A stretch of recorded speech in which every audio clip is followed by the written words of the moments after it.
Hello and welcome to Chicanime. My name is Lauren, and today I'm going to be looking at another Overlord explained video from the channel AniNews. Thank you so much for everyone who has been enjoying this series, this run. I've been really enjoying it myself. I love getting all the background information. I find it very fascinating, and of course, it's good prep for the movie coming out soon. I want to thank a couple patrons in particular. So thanks to True Warrior Jack, thank you to Aluminum Brain, and of course everybody else that is very interested in these videos. We really wouldn't be here without you. If you are watching this on YouTube, don't fret. Just write a comment, give us a like, subscribe to the channel. All of those things help as well. And we understand if you cannot support monetarily right now. Totally understand. But right now, anyway, I am very excited to see AniNews's explanation about the tier magic. I've heard some about it from, Zoronic Kaiba and I think Sheltier's Servants and a couple of other places in some of these earlier lore videos that explained some of the history of it. I'm looking forward to seeing what AniNews has to say. I hope you are too. The next AniNews one I look at is probably going to be a cut content video. But if there's anything else that you want me to look at, go ahead and let me know in the comments below. Let's begin. We're nearing the start of Overlord Season 3, so I think it's time to start ramping up the amount of Overlord content I put out. Last episode, I talked a bit about the history of Yggdrasil as a game, the world itself, as well as almost everything to do with how characters were created and customized. This time, we're going to take a closer look at the leveling and the comprehensive magic system. I know, it's only 2 components of the game, but trust me, there's enough detail regarding the magic in Yggdrasil that you could actually write your own encyclopedia on it. But first, this video is sponsored by Amino Apps, the best place to instantly interact in an extensive collection of communities that cover anything and everything imaginable, whether it be your favorite video game, anime, or I have no idea if Amino Apps is even a thing. There's a number of communities to choose from, and these are just the few that are trending this month.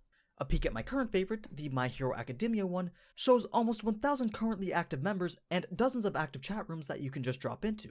Speaking of My Hero Academia, I watched a couple episodes of that, but then Alec and I they weren't getting a lot of traction, so Alec and I branched out to Black Clover, and now we're watching Kaiju number 8. But if you want us to go back and watch some My Hero, or if you just want me to watch that, go ahead and let me know about that too, because I was interested in that show. So go ahead and let me know if we should reintegrate My Hero Academia into the pool.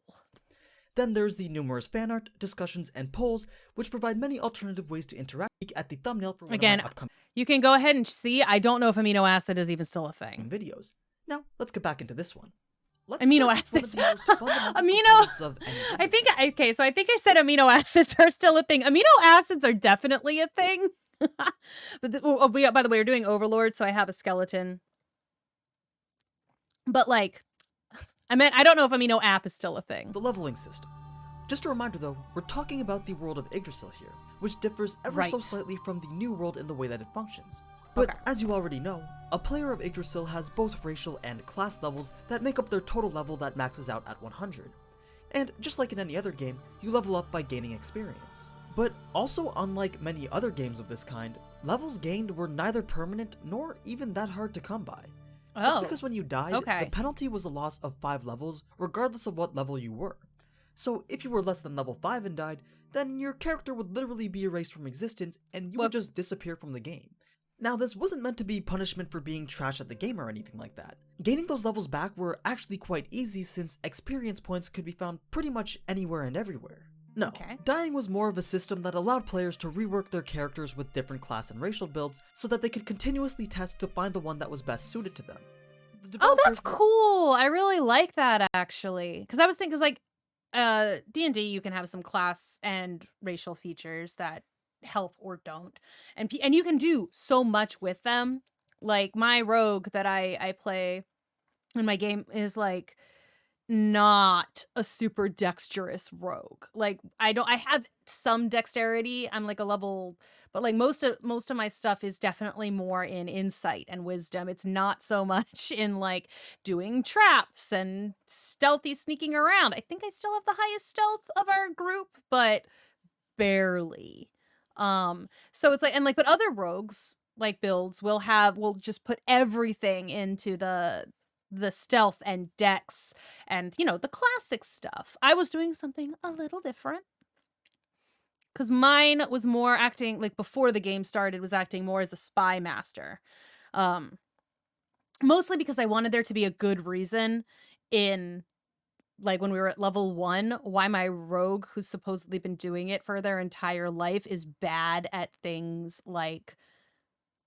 um, like stealth and unlocking traps. It's like, well, they need to have a good reason for why they're not great at like this. And the reason I chose was they haven't done it in 10 years. They've been working the spy master thing because my class features and race features in that game gave me extra perks and perception and wisdom. So I was like, So that's how I decided to go about it and play that game, because I wanted to do it from like a role-playing perspective. But I like that this game gives you the option to kind of mess with it. I think that's fun. They're even noted for saying that they didn't want their players to have a greater fear of losing levels over exploring the vast world that they had created. Though losing levels wasn't something to worry about, dropping a random piece of equipment upon death most definitely was. But we can talk about items on a later date. Once a character reaches the max level of 100, they're still allowed to gain experience points, but only enough to get you to 99.99% of the way to level 101. This was because certain skills and abilities required experience points to be activated or cast, so there was always a pool of experience available for the players to draw from without having to worry about reducing their level below 100. Another aspect of Yggdrasil that went hand in hand with the levels was the skill points. As I mentioned last episode, depending on the race of the character you were determined the number of skill points that were gained with each level, and each skill point gained allowed for more skills to be learned and then buffed in terms of strength. Now let's move on to the magic. I love looking into a tier system like this because it's a good scale to show just how strong everyone from Nazarick is in comparison to the rest of the New World. And this is something else that I've been looking forward to because, again, in my game, I don't have any magic. I don't understand them. I don't understand it. I was like, I don't know how magic works, so I'm just going to not use it. So I'm very much looking forward to finding out how the magic here works. And, like, how much you can build on it and, like, use different spells at the same time to buff yourself, because as far as I understand, at least in D&D, you can't do that so much. It's difficult to build spells on top of each other because you only have a certain amount of spell slots that you can use, and you can usually, I think, only use one of them per round. So in the universe of Overlord, there exists two types of magic. There's the tier magic, which is used by both the players of Yggdrasil and the inhabitants of the New World. Then there's the wild magic, which is the only magic that existed in the New World up until some certain events that are too spoiler-filled to talk about. For now, we're just going to We've focus talked on the about tier them on this magic, channel because before. That's what was used in the game. Players were able to choose from a massive collection of over 6,000 spells to add to their build. These were divided into 4 main categories, which were then further divided into an ever-branching tree of types, which were then classified into 10 tiers, and an extra super tier that doesn't even get a number because they're so OP they actually break the balance of the game. Wow. Well, I made that part up, but still, they're pretty OP. So the first of the 4 categories are Arcane. This would be the magic used by sorcerers or elementalists to cast spells like lightning or fireball. Then there's Divine Magic, which are used by clerics or priests to heal or buff allies. Third is the spiritual magic from shamans or talisman users to cast more abstract or psychic spells. Then everything else falls into the alternative 4th category. Pretty much spells from any other class like paladins, cursed knights, or bards. A good way to think about it is if you play Hearthstone, then mage spells are arcane, druid and priest spells are divine, and shaman spells are spiritual. Then warlock, rogue, paladin, and warrior would all just be alternative. Hopefully that helps you wrap your head around how they're categorized.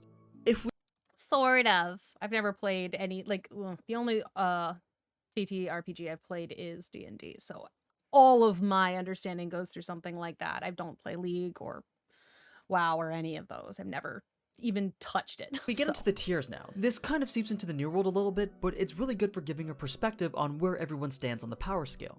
So starting from the bottom, we have the first tier. Obviously, it's the starting point for every Yggdrasil player, but in the New World, some people aren't even here and have to be classified in a 0 tier. That aside though, tier 1 is where most practical spells can be learned, but nothing that can really help you win in an offensive fight. The second tier is a bit more rare. It's indicative of a bit more talent because you can use a spell like Shockwave. If you've dedicated yourself to being a magic caster in the New World, then this is where you'd want to be. Third tier brings us to the level of Flight and Lightning magic. Both strong defensive and offensive magic spells are cast from this tier. Well, strong from the perspective of the New World. Anyway, this is where you'll find what most Platinum ranked adventurers are capable of. Fourth tier consists of even stronger arcane spells, and is where Orichalcum adventurers sit. Then the 5th and 6th tier are considered the highest tier of magic that humans are capable of using. 7th tier gets to the level of magic that the Guardians like to use. We've seen Demiurgus use the 7th tier magic Hellfire Wall, and Nabe use Chain Dragon Lightning alongside Greater Teleportation. It is only through the combined efforts of highly skilled magic casters in the New World that they are able to produce makeshift 7th tier spells. The 8th, 9th, and 10th are just considered God mode, not even thought to exist in the New World. Wow. But as we saw in the fight between Shalltear and Ainz, the majority of spells used there were 10th tier ones. And I didn't realize that it started at like level 8 being considered God mode. Like that's okay, because I knew that everyone was like, more than that's the 7th level, because people do get really worked up about it in the New World. I have noticed that, but I didn't realize it kind of started at 8. I hadn't put that together. Finally, we have the unofficial 11th tier, or more formally known as the tier. A player You're already first learns dead. a super tier spell after level 70. And for each level gained after level 70, they can learn one more for a maximum of 30 in their build. Though they act more like skills rather than spells because instead of consuming MP, it simply has a massive cooldown. At first, you could only use them once per day, but that can then be reduced with a bit of leveling. Once at the max level, that once per day limit can then be decreased to a minimum of 4 times a day. As Oh you'd wow, expect, that's casting these types a of lot. spells takes a fair bit of time as well. So much so that if you're in a party, the rest of your party members would have to dedicate themselves to protect you while you finish casting it. This is because if you were to take a certain amount of damage while casting, which is already a vulnerable state to begin with, the spell would be cancelled altogether. Not only that though, once one super lose your tier spell has been concentration. cast That in a makes party, sense. the entire party has to wait for the cooldown to be finished in order for another super tier spell to be cast. This was in order to prevent players from just spamming their ultimate moves one after the other during PvP fights. Super tier spells were meant to be game changers, so there needed to be a lot of strategy in place when deciding to use one. Yeah, it would be like you should be using it as like the end. Like this is the final blow. Like that's how that would that feels like that's how it's meant to be used. Like you shouldn't have to have another person do their super special spell because the people you're fighting against should be dead. But how are these spells, both super and regular alike, actually cast though? Well, they actually went pretty in depth as to how the mechanics of magic casting would work in a DMMORPG. It starts with first learning the magic, which wasn't as simple as just putting a skill point into it. There was a set list of prerequisites that needed to be met in order for certain magic to be learned. Things like being a certain class, participating in special events, and using specific items all led to the unlocking of certain magic. Then, makes just sense. like with That's any cool. skill tree, there needed to be a base of magic spells that were first learned in order for you to be able to learn others. Once you have your spells learned, your console has hotkeys that range from 1 to 10 that let you choose the tier of magic that you want to use. Those keys can also be customized and arranged in any order, which is what Ainz did to allow himself to memorize the key inputs to cast all 718 of his spells. Once a spell is selected, an icon I did would not then know appear he'd in front done of that. you, which you would then select. But again, that makes sense. I was just thinking again from a D&D perspective, it's like you have to memorize whichever spells you're going to use for the day. So it's like you might have access to 9 spells or 100 spells, but you can only use 4 of them because those are the ones you memorized for that day, which again seems like a limit that I'm like, I've never fully understood the reasoning for that. It's like, there should be, I feel like, certain spells you can only cast at higher levels, or if you're at a lower level, it doesn't do as much damage, things like that. But you have it the whole time. So like, we'll use the rogue again because that's something that I know very well, but it's like you start out with your sneak attack with like, just add like 2d6, I think is the start, like, but then like as you increase your level, you increase the number of die you use in the sneak attack. So by the time you're at level 7, you're using 4d6 as a sneak attack plus whatever your die is for your the weapon you're using, be it a 4, 6, or 8, and plus your proficiency. So like you end up with a whole lot, like big numbers really quickly. It's like, but you don't have to forget everything that you learned the day before. So it's like magic casters in D&D have to kind of be so strategic in what they're gonna memorize for the next day, and then half the time, half their spells don't do anything, like they're not useful. Like, just like, man, that sucks. In order to start the casting. While casting, you can now apply your meta magic enhancements, or more simply spell buffs, to further modify the spell that you're using. I'll talk more specifically about those in just a second though. So once the cast has started, something called an arcane eye would appear in front of the caster. This basically acts as a smart cast system. It shows just how far and how wide that your spell will hit, and you can aim it by using your right hand to adjust the direction and your left hand to adjust the range. I like you telling us not have been as simple as just point and click. The computer, how it works. A bit of coordination, especially if it was a skill shot type spell. That's really cool. What defined a great magic caster in the game though was their ability to just shit out as many effective spells as possible. Since your arsenal could have up to 480 hotkeyed spells, then understanding how to activate each of them and what each of them did was essential to bringing out the most of your kit. It's interesting that as a magic caster, your actual ability to retain knowledge played a heavy component in how skilled you were. Whereas with a warrior, your actual reflexes would determine your skill. Which is pretty cool to see how the game takes into account real-world qualities. That is really cool. As for how many times that you can use your spells in one go, it was all dependent on your mana points. The base amount of MP that you had was your level times 10. But as we saw in Ainz's stat card, he definitely has more than the 3000 base. According to the web novel, the type of tier magic you use determines the amount of MP you spend with each cast. So say you had 10 MP, then you could either use a first tier spell 10 times, or just use a 10th tier spell once. But I'm sure there were also spells that used more MP than just what they were classified as in their tier list. Anyway, once your MP was depleted, there was no way to recover them other than by waiting the 6 hours needed to fully restore them, or you could probably reduce this time by buffing your MP regeneration stats. Either way, it still wouldn't be the best idea to spam out spells until you have no mana left. Now, the last component of magic are the meta magic enhancements. These can be applied to each of your spells as you cast them. I'm sure you're actually already familiar with most of them without even realizing it. Most of the spells that Ainz uses in the anime have had a buff applied to them in the form of these enhancements. So, a few of the familiar ones would be the Maximize Magic, which increases the attack power of a spell, Twin and Triplet Magic, which basically shoots the spell twice or 3 times in parallel with each other, Widen Magic, which increases the range of a spell, Silent Magic, which eliminates the need to recite it, Penetrate Magic, which increases the potency of your attack to make it more likely to strike through defenses, Boost Magic, which upgrades the spell to the next tier, Delay Magic, that adds a delay to the release of a spell after it's finished casting, Extend Magic, that increases the duration of a spell, and finally, Over Magic, that allows the caster to use a spell higher than what they're normally capable of. These are just the most general ones, but there's also more situational ones that are more tailored to class and race specific buffs and debuffs. So yeah, that's the magic of Yggdrasil in a nutshell. Interesting. Okay. I could go into even more detail if I was talking about the New World, but that's a video that's set for a later date. Obviously, there's a need for a part 3 for this one, and I believe that should be the final one explaining this vast game world. And then we can finally start moving back to the characters and talk about how strong they really are.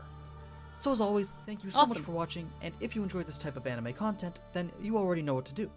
So until next time, ciao! Okay, great. That was interesting. And again, I'm really glad that I have a sort of working knowledge of at least one RPG type game, because it does allow me to appreciate the differences and kind of be like, well, what could we maybe bring in from something like this to that if we really wanted to? I appreciate that. I find it interesting. I really hope that you all find it interesting. And like I said, next time I think I'm going to do a cut content reaction. And then, you know, I'll figure it out from there. There's so much lore to see.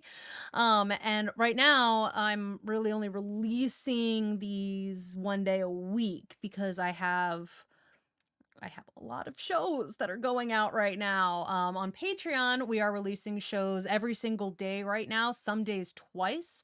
On the YouTube channel, I am releasing things 5 days a week.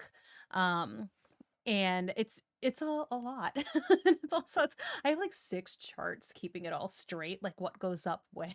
But like I said, so several of the, like a lot of On Patreon, we are releasing content 7 days a week now, and at least on 3 of those days, it's 2 shows or 2 things a week. I'm looking to increase that essentially to be posting stuff twice a day, 7 days a week on Patreon. I mostly have it like ready. But that's where I'm like, I can do extra things. If you're a $20 a month patron, for instance, you get to request specific videos, and like we would do other things as well. Like we could do a movie or something, you know, and we might break it into more parts. I think that would probably depend on whoever's watching it. But you know, we've got options, and we've got like ways that we can get creative with it. So that's what we're looking at right now. Like I said, probably a cut content video next time from AniNews, and then if there's other creators you want to see more of, go ahead and let me know about that in the comments below here on Patreon or on YouTube as well. Just let me know, and I'm more than happy to accommodate. If this is something that you want to see even more of, I'm sure that we can fit in 2 days a week on the extra content as well. We might make it, I don't know, we'll figure it out. We'll figure it out. We'll think about it. We'll see what's going on, and I will see you in the next video.